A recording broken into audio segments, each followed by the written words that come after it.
Another case in point, Nigeria, rich in mineral potential, a determination to drive up the mineral sector to something like 10% of GDP is the ambition, I believe, Minister. So how important is this idea of the region, the super region, and the notion that there should be a clear critical mineral strategy for this region? Thank you very much for having me.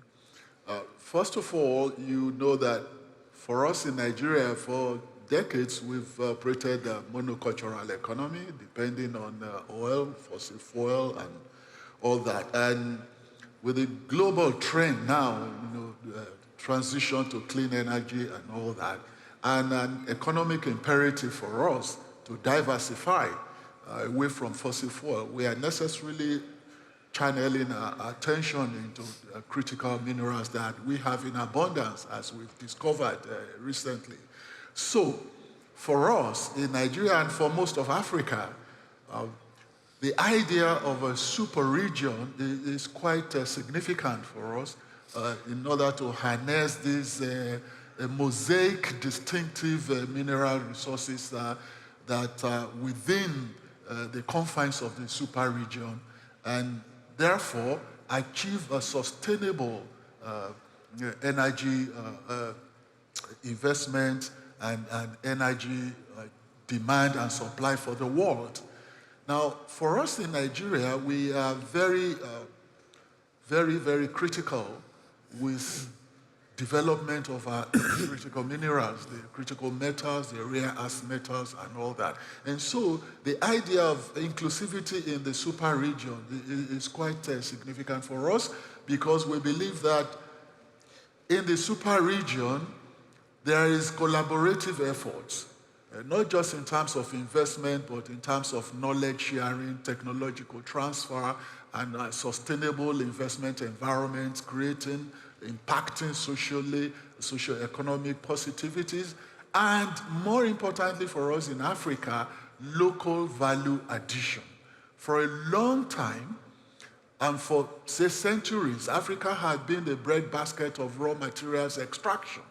And the investment focus had always been exploitation via extraction and exportation, leaving us to holding the shorter end of the stick. So the strategy of inclusivity in the super region would ensure that Africa no longer holds the shorter end of the stick. Right. There has to be extreme and significant local value addition in investments in mineral in Africa. A really important issue that we're going to come on to as well in terms of the discussion.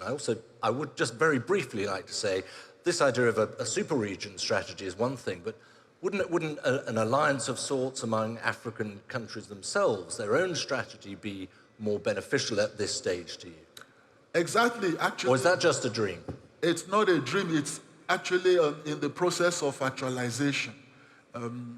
This forum has also afforded us the opportunity of converging together to map out strategies, tactics and strategies of creating concrete alliances amongst ourselves, integration of our economic interest and trade, and even in the critical minerals. For instance, it's known, it's common knowledge that Africa holds a substantial percentage of the critical minerals like cobalt, manganese, rare earth, graphite, tin, copper, and the rest of the critical minerals. So amongst Africa, we are creating alliances now, and this is very critical to us, and it's being solidified as we speak.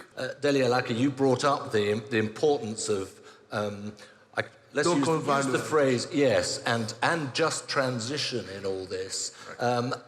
Do you get a good read from Nusrat Ghani, for example? Yes, I did. It's quite heartening and gratifying to hear some of these comments. And may I use this opportunity to also thank the minister, our host, the Saudi minister. I heard him in his opening remarks when he said they are doubling up the investments in exploration and extraction and processing. And he mentioned, he emphasized local value addition, which is very critical to us in Africa. It is gratifying to know that my colleagues here have also mentioned the same thing.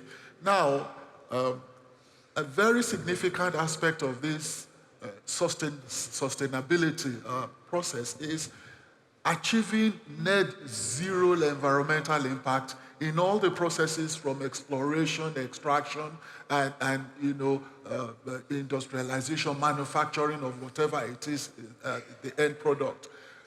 Because in Africa, we know that we need a lot of infrastructural development. And that is why the significance of the super region to us cannot be overemphasized.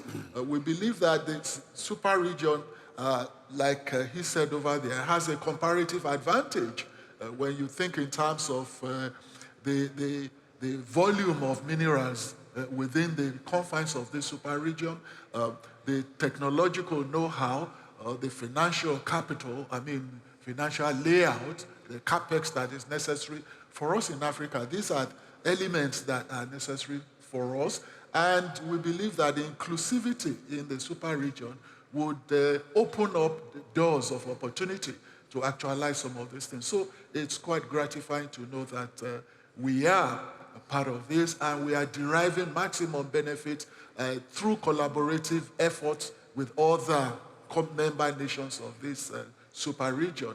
And particularly for us in Africa, it is significant that we must look back into local value addition. I keep emphasizing that.